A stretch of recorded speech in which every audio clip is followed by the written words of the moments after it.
Hello friends, હું છું Hardik Patel. Icon engineering tuition ક્લાસીસની ચલણમાં વિદ્યાર્થી મિત્રો આપનું સ્વાગત છે.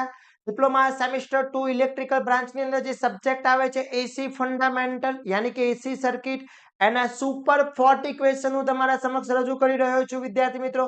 આ સુપર 40 ક્વેશ્ચન્સ તમે તૈયાર કરીને જાઓ છો એટલે આખું પેપર એમાંથી તમારું ડિઝાઇન થવાનું છે, આખું પેપર એમાંથી આવવાનું છે.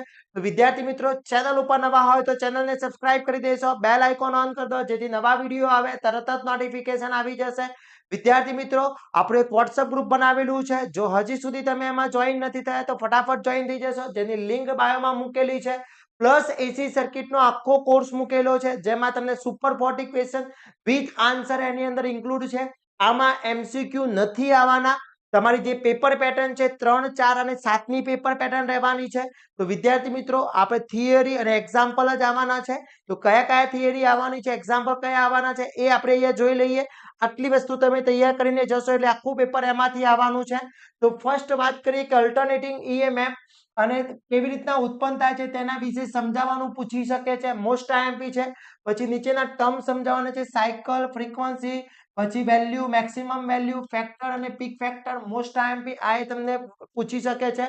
પછી અલ્ટરનેટિંગ ઈએમએફ અને કરંટના વિવિધ સ્વરૂપો લખવાના પૂછી શકે છે, મોસ્ટ આઈએમપી છે.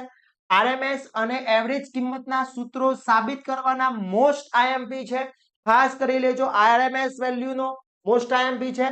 અલ્ટરનેટિંગ ક્વોન્ટિટીનું વેક્ટર રિપ્રેઝન્ટેશન કરવાનું પૂછી શકે છે, મોસ્ટ આઈએમપી છે. પછી શુદ્ધ પ્રતિરોધમાં એસી સમજાવવાનું, મોસ્ટ આઈએમપી.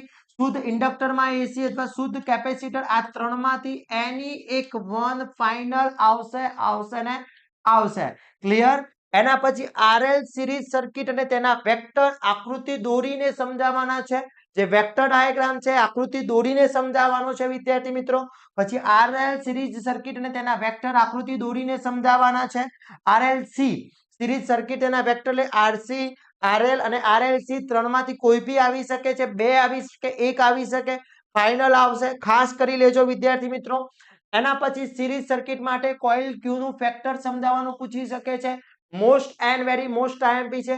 અહીંયા જેટલા બી ક્વેશ્ચન્સ મેં આપેલા છે બધાના વિથ આન્સર આપણા કોર્સની અંદર ઇન્ક્લુડ છે. ત્યાંથી કોર્સ પરચેસ કરીને તૈયારી કરી શકો છો વિદ્યાર્થી મિત્રો. પછી સિરીઝ રેઝોનન્સ આકૃતિ દોરીને સમજાવો, પાવર ફેક્ટરની વ્યાખ્યા આપો, મોસ્ટ આઈએમપી છે. આરએલ સિરીઝ સર્કિટ માટે રેઝોનન્સ ફ્રીક્વન્સીનું સૂત્ર તારવવાનું પૂછી શકે છે. પછી એક્ટિવ પાવર, રિએક્ટિવ પાવર અને એપરન્ટ પાવરનો ટ્રાયેંગલ દોરવાનો છે.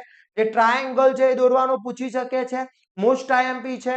એના પછી લો પાવર ફેક્ટર થવાના કારણો અને તેના ગેરફાયદા શું છે એ સમજાવવાનું પૂછી શકે છે.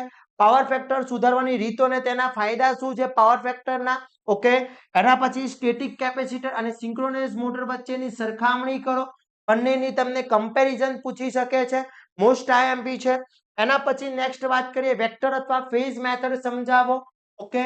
એડમિટન્સ મેથડ સમજાવો, મોસ્ટ આઈએમપી. સિરીઝ રેઝોનન્સ અને પેરેલલ રેઝોનન્સ વચ્ચેનો સરખામણી, કમ્પેરિઝન, બંનેની કમ્પેરિઝન ખાસ કરી લેજો, most and very most important છે. પછી આરએલ સમાંતર સર્કિટ માટે ક્યુ ફેક્ટર સમજાવવાનું પૂછી શકે છે. આરએલ પેરેલલ માટે રેઝોનન્સ ફ્રીક્વન્સીનું સૂત્ર તારવો. પછી પેરેલલ રેઝોનન્સ આકૃતિ દોરી સમજાવવાનું પૂછી શકે છે. ઓકે. સિંગલ ફેઝ અને થ્રી ફેઝ સિસ્ટમ વચ્ચેનો સરખામણી, મોસ્ટ આઈએમપી.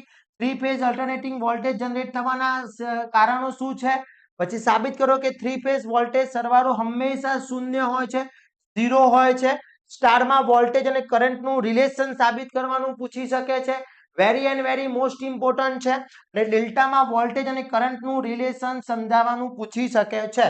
તો આટલા ક્વેશ્ચન્સ તમે કરી લો છો તો જીટીયુમાં આમાંથી જ આવવાના છે. આ જ તમારી પેપરમાં ક્વેશ્ચન્સ આવવાના છે. આ જ ક્વેશ્ચન તમારા માટે મોસ્ટ ઇમ્પોર્ટન્ટ છે. અને આ બધા જ ક્વેશ્ચનના વિથ આન્સર આપણા કોર્સની અંદર ઇન્ક્લુડ કરેલા છે.